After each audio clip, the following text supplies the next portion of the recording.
Hai. Hai. Di episode kali ini kita mau bahas tentang menjaga motivasi dalam bekerja. Strategi untuk tetap termotivasi. Jawabannya gampang. Yaitu ya kerjakan apa yang disuka gitu ya.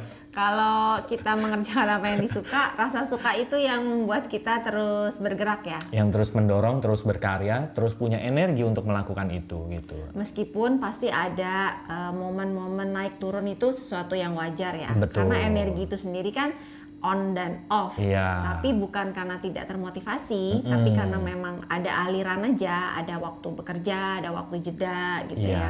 Ada waktunya nyala, ada waktunya masuk. Tepat gitu. sekali. Nah, sekarang pertanyaannya adalah bagaimana supaya teman-teman bisa menemukan apa yang teman-teman suka, gitu kan? Gitu ya. Nah, banyak orang terjebak mencari profesinya terlebih dahulu. Atau bidangnya terlebih dahulu. Oh, kalau misalnya saya mau tetap termotivasi, saya harus suka di bidang ini. Bidang A, bidang B, bidang C, bidang D gitu ya. Dan bidang-bidang ini cenderung bidang-bidang yang sudah ada sekarang dan dianggap menghasilkan uang gitu. Dan juga cenderungnya misalnya kepikir satu bidang, itu hanya terpikir profesi, dua Ya. profesi yang berhubungan dengan bidang itu. Yang sudah ada sekarang Iya. gitu ya. Yang sudah rasanya sudah ada orang-orang, udah ada bukti-bukti yang menghasilkan uang dari bidang atau profesi tertentu gitu kan. Jadi seolah-olah kita harus memilih dari apa yang sudah ada aja Iya. gitu kan. Nah, padahal mungkin pada saat kita mengenali apa yang kita suka, bidangnya atau profesinya mungkin sekarang belum dinamakan. Kita bisa menamakan sendiri. Oh, saya itu ternyata X, saya itu ternyata Y gitu ya. Betul. Nah, dimulainya dari mana sekarang? Dimulainya dari kalau teman seperjalanan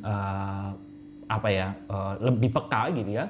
Mulai aja dari aktivitas sehari-hari yang teman-teman sering lakukan dan punya energi untuk melakukannya gitu. Oke. Bahkan dalam kondisi yang tidak dibayar sekalipun. Aktivitas sehari-hari apa sih? Ngobrol, dengerin orang, cerita. Nulis. Nah, terus apa lagi ya? Mungkin banyak orang tuh mikirnya gini, nyanyi, nari gitu ya. Itu kan kayaknya yang umum-umum ya gitu. Padahal ada banyak banget loh. Kayak tadi ya, nongkrong, ngobrol, cerita, nulis, mendengarkan, merapikan, mengatur, melayani, ya, gitu membuat ya. indah, Nah, terus mengkoordinasi, memimpin, gitu.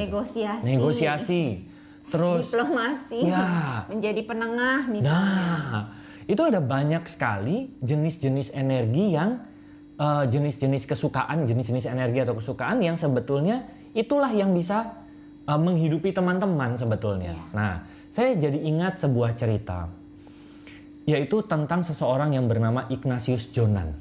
Oke. Nah, Pak Jonan ini itu kan digadang-gadang sebagai legenda transformasi kereta api ya.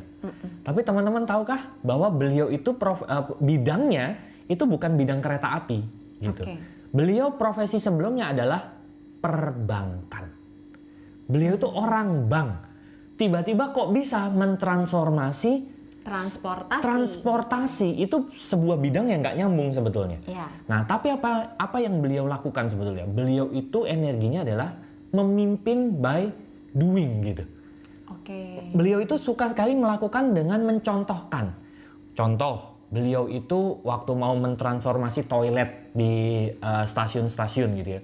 Beliau itu sampai turun ngajarin cara ngosek WC gitu. Nah, itu kan sebetulnya sesuatu yang bukan hebat ya gitu ya.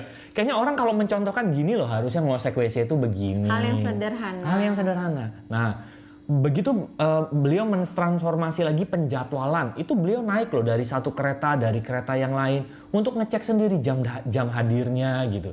Nah, beliau itu suka sekali untuk mencontohkan gitu.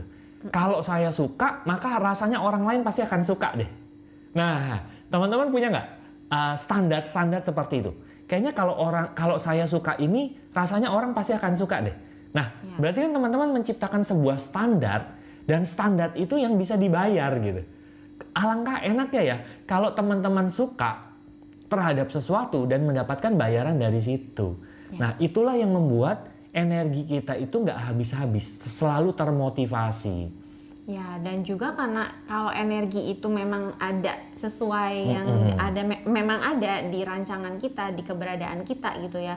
Artinya kan selama kita hidup, selama kita ada, energi itu juga akan ada dan dia akan mencari outlet untuk menyalurkan, untuk berkarya. Jadi sebetulnya akan selalu ada gitu panggungnya untuk mereka ya. Betul, akan selalu ada bahan, akan selalu ada energi, akan selalu ada inspirasi dan motivasi dari dalam. Yes, nah salah satu jebakan yang membuat orang itu merasa harus kerja gitu ya, karena mereka terpaku sama uangnya gitu. Oke. Nah, contoh saya pribadi gitu ya, sekarang saya punya sebuah bisnis yang terus terang aktivitasnya itu, sebagian besar aktivitasnya itu adalah sesuatu yang saya suka, yaitu tentang bercerita gitu. Jadi mungkin nggak perlu disuruh pun saya akan, kalau ketemu orang yang cocok, saya pasti akan cerita tentang hal tersebut. Udah ngeflow aja ya? Udah ngeflow tersebut. Apakah memikirkan bahwa kalau saya bercerita lalu orang itu beli, saya dapat untung? Jawabannya tidak. Tapi apa yang saya nikmati dari bercerita itu? Pada saat saya bercerita, lalu melihat ekspresi orang berubah, lalu melihat mereka punya harapan gitu ya. Itu kayak apa ya? Kalau bahasa saya itu candu rasa buat saya. Kepuasannya di situ ya. Kepuasannya di situ. Nah, tapi justru karena itu kita bisa dapat hasil ya, kita dapat hasil dalam bentuk finansial gitu. Nah, cuman kalau kebanyakan orang mikirnya yang penting saya dapat besar dulu, Pak. Tapi kalau ditanya yang dilakuin suka atau enggak? Kayak ntar deh, saya bisa menyesuaikan diri, yang penting saya dapat gitu ya. Yes, betul. Nah, jadi kita udah sama-sama tahu kan teman seperjalanan bahwa happy dulu baru rezeki itu datang. Nah, pertanyaannya adalah bagaimana kita bisa happy kalau kita tidak melakukan apa yang kita suka gitu. Apa yang kita bisa, lebih tepatnya gitu kan. Betul. Nah, kalau kita dominasi hari-harinya melakukan apa yang kita suka dan apa yang kita bisa, maka dominasi rasa kita adalah perasaan happy. Kalau dominasi rasa kita perasaan happy, maka kita akan punya motivasi yang tinggi sekali untuk melakukannya. Nah, motivasi yang tinggi itu menarik hal-hal baik dan benar datang dalam kehidupan kita. Betul. Gitu. Dan juga karena proses itu sendiri kan bisa dibilang lebih panjang daripada saat hasilnya berbuah ya. Nah, menikmati proses. Iya. Kalau kita prosesnya aja suka, pasti hasilnya itu tinggal jadi dampak, jadi efek. Karena pada saat menjalaninya, ya kita memang ada di situ, kita memang sudah mengalir di situ. Betul, betul. Kemarin saya ketemu dengan seorang sahabat saya gitu ya. Beliau bilang begini, pada saat orang suka melakukan, pada saat orang itu suka melakukan apa yang mau dia kerjakan, gampangannya gitu ya. Sukses itu bukan apakah saya sukses gitu. Bukan pertanyaan. Bukan pertanyaan. Tapi tinggal kapannya aja. Nah, karena kapannya itu pasti akan datang. Kenapa? Karena rumusnya semesta itu dia udah jalanin. Bahasa semesta ini kan bahasa rasa kan teman-teman. Rasa itu nggak pernah bohong teman-teman.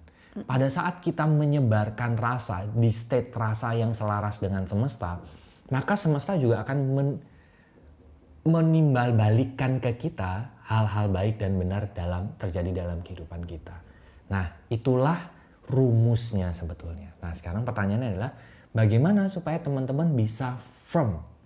Bahasanya itu bisa jejak gitu ya, kalau orang Jawa bilang. Karena seringkali kita itu merasa tidak tervalidasi. Masa iya sih dengan nongkrong aja saya bisa gitu?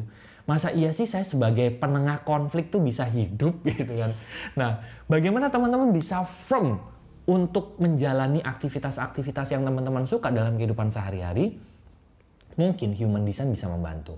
Saya dan Rusi terbantu sekali dengan human design dan terutama individuation and healing journey untuk bisa makin jejak bahwa apa yang saya lakukan, aktivitas yang saya lakukan itu ternyata saya bisa hidup asik dari situ. Betul, dan seringkali begitu kita sudah firm, sudah percaya, jalannya, caranya, namanya gitu ya, apa yang kita mau kerjakan itu terbuka. Seiring perjalanan gitu. Jadi kita yang akan menemukan sendiri seperti tadi Ari bilang di awal, mungkin pekerjaannya itu belum ada. Iya, belum ternamakan. Iya, belum ada namanya gitu. Tapi begitu kita menemukan diri, otomatis apa yang mau kita kerjakan, karya apa yang mau kita buat itu terbuka sendiri, dan kemudian mungkin kita yang memberi nama gitu. Iya. Oh saya nih ini loh gitu. Betul. Nah, buat teman-teman yang mungkin mau ngobrol lebih lanjut tentang human design, terus mungkin bisa berjodoh, bisa private consultation sama Rusi, cek aja link di description. Di situ nanti ada tombol link ke WA. Teman-teman bisa ngobrol ke situ juga. Lalu bisa download juga ebook tentang human design. Cek aja ya di description. Semoga nanti kita bisa ketemu lagi. Oke, thank you. Bye-bye. See you.